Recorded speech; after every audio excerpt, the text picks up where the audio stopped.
नमस्कार, जय माता दी। मैं हूं आपके अपनी लाइफ डिजाइनर जीतू आचार्य।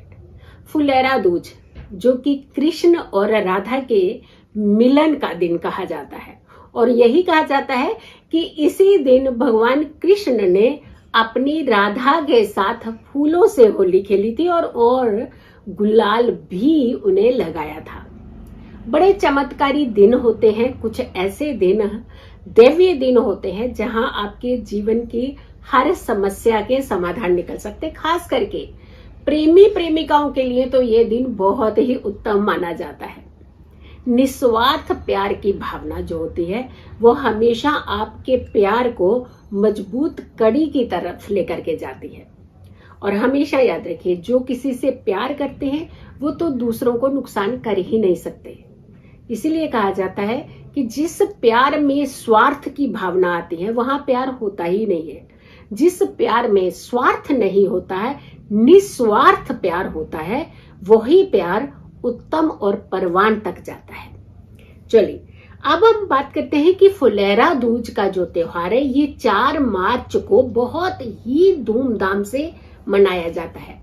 होलाष्टक लगने से मात्र कुछ दिन पहले ही इस त्योहार को मनाया जाता है, जहां एक तरफ राधा और कृष्ण का मिलन, वहीं दूसरी तरफ ये भी कहा जाता है कि जो भी चीजें आप राधा रानी को और श्री कृष्णा को अर्पित करते हैं, अगर उनमें से कोई एक भी चीज अपने पास रख लेते हैं तो भगवान कृष्ण का और राधा रानी का स्वयं आपके जीवन में आशीर्वाद प्राप्त होता है आपको। यानी उनकी कुछ चीजें आपके पास आशीर्वाद के रूप में रहती हैं। कुछ उपाय जरूर करने चाहिए इस समय।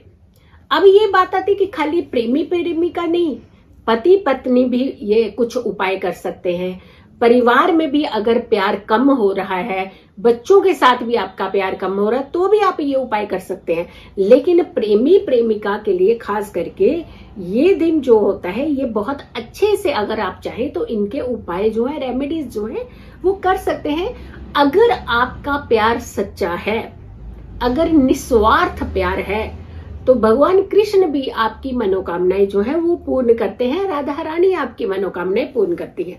अब हमें करना क्या चाहिए? कहते हैं कि इस दिन भगवान कृष्ण के साथ फूलों की होली जरूर खेलनी चाहिए, और साथ के साथ गुलाल की होली जरूर खेलनी चाहिए, क्योंकि यही वो दिन था जब उन्होंने अपनी राधा रानी को गुलाल जरूर लगाया था। गुलाल के साथ उन्होंने अपनी राधा रानी के साथ होली खेली थी। और ये समय बड़ा दैवीय समय होता है। कितना चमत्कारी समय होगा कि जब उन्होंने अपनी राधा रानी के साथ होली खेली थी। फिर आती है बात की, जब कहते हैं कि जब भी आप गुलाल लगाएं, और ये ध्यान रखें कि वो गुलाल कहीं भी आपके चरणों की तरफ ना आए, गिरना नहीं चाहिए, जमीन पर नहीं गिरना चाहिए, और उस गुलाल को आपको लांघना नहीं चाहिए, उसे मस्तक पर लगाना चाहिए, यानी उसे पूजना चाहिए। इनफैक्ट जो गुलाल, अगर आप लोगों के जीवन में किसी तरीके से भी खटास हो रही है रिश्ते में, तो जो गुलाल आप राधा रानी को, श्री कृष्णा को लगाएंगे, उसमें से अंश कुछ गुलाल आप अपने पास जरूर रख लीजिए। जब होली का समय आए, होली खेले आप, तो उस गुलाल में इस गुलाल को थोड़ा सा मिश्रित कर लीजिएगा। अगर किसी भी तरीके की आपका कोई झगड़ा चल रहा है, कोई डिस्प्यूट चल रहा है, अगर पहले जैसा प्यार नहीं रहा है, धीरे धीरे आप लोगों के बीच में प्यार कम हो रहा है, तो आप उस गुलाल के माध्यम से एक दूसरे के साथ थोड़ा सा गुलाल की होली कीजिए। यकीन मानिए, राधा रानी भी आशीर्वाद देंगी, भगवान कृष्ण भी आपको आशीर्वाद जरूर देंगे। ये भी कहा जाता है कि इस दिन रंग बिरंगे फूलों से होली खेलनी चाहिए, यानी मात्र एक रंग के साथ नहीं। जैसे पीले फूल, गुलाब की पत्तियां, और गुलाब की पत्तियां वैसे भी भगवान कृष्ण को बहुत पसंद है, बहुत प्रिय है। गुलाब की पत्तियां, उड़हल के फूल, चमेली के फूल, यानी बहुत सारे कलर्स जो होते हैं, white colour, yellow colour, red colour, गुलाबी रंग, इन सबको मिला करके आप रंग बिरंगे फूलों के साथ आप भगवान कृष्ण की और राधा रानी की होली जरूर खींचिए। और साथ में ये भी कहा जाता है कि श्री कृष्ण के मंत्रों के जाप करना, राधा रानी का स्मरण करना, राधे राधे जपो चले आएंगे मुरारी, कहते हैं ना हमेशा, जब राधा रानी का स्मरण आप करते हैं तो कृष्णा तो दौड़े चले आते हैं। तो राधा रानी की आपने जरूर गुणगान करना है, राधा रानी का स्मरण आपने जरूर करना है। राधे राधे बोलते ही श्री कृष्णा आपके पास जरूर आते हैं। श्री कृष्ण आपकी हर बात मानते हैं, हर मनोकामना पूर्ण करते हैं। ये होली का रंग, ये फागुन जो महीना है, ये श्री कृष्णा को समर्पित है। श्री कृष्ण बहुत प्रसन्न होते हैं जब फागुन के महीने में पूरी पूजा विधि विधान किए जाते हैं, श्री कृष्ण के मंत्रों के जाप किए जाते हैं। क्योंकि फागुन का महीना एक तरफ श्री कृष्ण की भक्ति का महीना होता है, दूसरी तरफ भगवान विष्णु की आराधना का महीना होता है, तीसरी तरफ भगवान भोलेनाथ की आराधना का महीना होता है। यानी स्वरूप तो है, लेकिन साथ के साथ आपके जीवन की हर परेशानी का रास्ता निकालते हैं। भक्ति में बहुत शक्ति होती है। जब भी हम कुछ अच्छे कर्म करते हैं, गुणगान करते हैं, स्मरण करते हैं, एकाग्र होकर के पूजा करते हैं, तो हमारे जीवन में कष्ट नहीं आते हैं। जिंदगी में हमेशा याद रखें, जितना हम भक्ति के करीब होते हैं उतना ही हम कष्टों से दूर होते हैं। और कोई डर, कोई घबराहट आपको नहीं सताती है कि जहां साक्षात भगवान आपके समक्ष हो, आपके साथ हो, तो फिर डर कहेगा।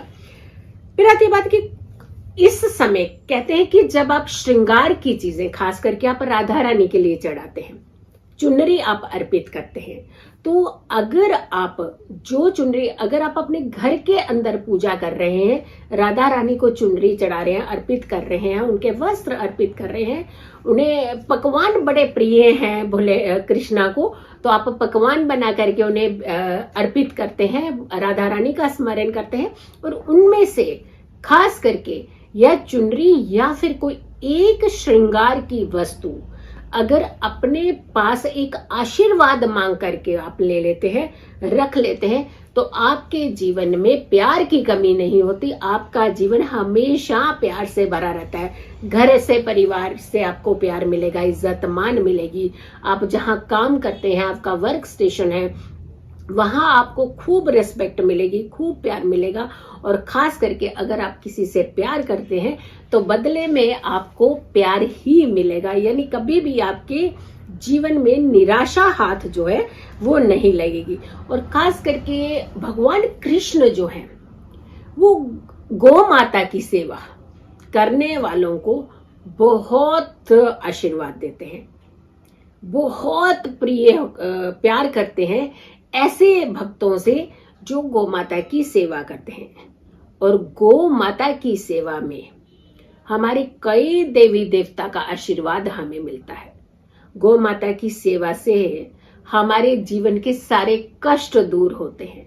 मात्र सिर्फ गौ माता को स्पर्श करने से ही आपके शारीरिक रोग खत्म होते हैं, आपके मानसिक रोग खत्म होते हैं। तो जब भी हम गौ माता की सेवा करते हैं, गौ माता को कुछ खाने को अर्पित करते हैं, तो वहीं हमारे जीवन की बीमारियां, स्ट्रेस, परेशानियां जो है वो दूर होती है। जब मात्र स्पर्श से ही आपके सारे कष्ट दूर होते हैं, तो सोचिए अगर आप ज्यादा से ज्यादा गौ माता की सेवा करते हैं तो आपके जीवन के सारे कष्ट दूर हो ही जाते हैं।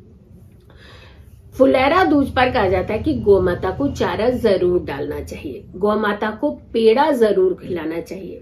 घर की बनी हुई पहली रोटी वैसे भी कहते हैं कि हमेशा गौ माता के लिए निकालनी चाहिए, जिससे आपके घर में कभी कष्ट नहीं आते हैं, कभी धन की कमी नहीं होती है, कभी आपको पितृ नहीं सताते हैं। यानी अगर सिर्फ गौ माता की पूजा की ही बात करें तो भी हमारे घर के सारे कष्ट जो हैं वो दूर हो जाते हैं। और खास करके ऐसी गौ माता जिसके साथ में बछड़ा हो, यानी उनका बच्चा, ऐसी गौ माता को अगर आप पेड़ा खिलाते हैं या फिर आप चारा डालते हैं तो आपको साक्षात भगवान कृष्ण आशीर्वाद देते हैं, राधा रानी भी प्रसन्न होती है और भगवान भी आपको आशीर्वाद देते हैं। अगर कोई खास मनोकामना है, क्योंकि इस दिन भगवान बहुत प्रसन्न होते हैं, तो आपने एक बांसुरी लेनी है और उसके अंदर आपने गुलाल भर देना है। एक तरफ से उसे टेप लगा के बंद कर दीजिएगा, दूसरी तरफ से गुलाल खूब सारा भर दीजिए और वो बांसुरी आप श्री कृष्ण को और राधा रानी को अर्पित कर दीजिए। आपकी हर मनोकामना, जो भी मनोकामना आप रखेंगे उस बांसुरी को अर्पित करते हुए, वो आपकी मनोकामना श्री कृष्ण और राधा रानी जरूर पूरी करेंगे। तो फुलेरा दूज के ऊपर आपने ये उपाय जरूर करने हैं, भक्ति जरूर करनी है, श्री कृष्ण के मंत्रों के जाप करने हैं, राधे राधे जपना है और श्री कृष्ण को अपने समक्ष बुलाना है और श्री कृष्ण का आशीर्वाद पाना है। इस वीडियो को ज्यादा से ज्यादा लोगों तक आप जरूर शेयर कीजिएगा। अगर आप लोगों ने अभी तक मेरे चैनल को सब्सक्राइब नहीं किया तो जरूर कीजिएगा, वीडियो शेयर कीजिएगा और मेरे आने वाली सारी वीडियोस को आप जरूर देखें। सुबह 6 बजे बहुत अच्छी वीडियोस मैं आपके लिए बनाती हूँ, डालती हूँ और मैं चाहती हूँ कि घर बैठे आप उन सबका लाभ उठा सके। और दोपहर में 12 बजे भी मेरे यूट्यूब चैनल पर आपके लिए बहुत ही अच्छी अच्छी खास वीडियोस आती हैं। खुश रहिए, स्वस्थ रहिए, पॉजिटिव रहिए। पॉजिटिव रहते हैं तो हर समस्या से हम दूर रहते हैं। जल्दी हाजिर होंगे एक अच्छी वीडियो के साथ, तब तक के लिए नमस्कार।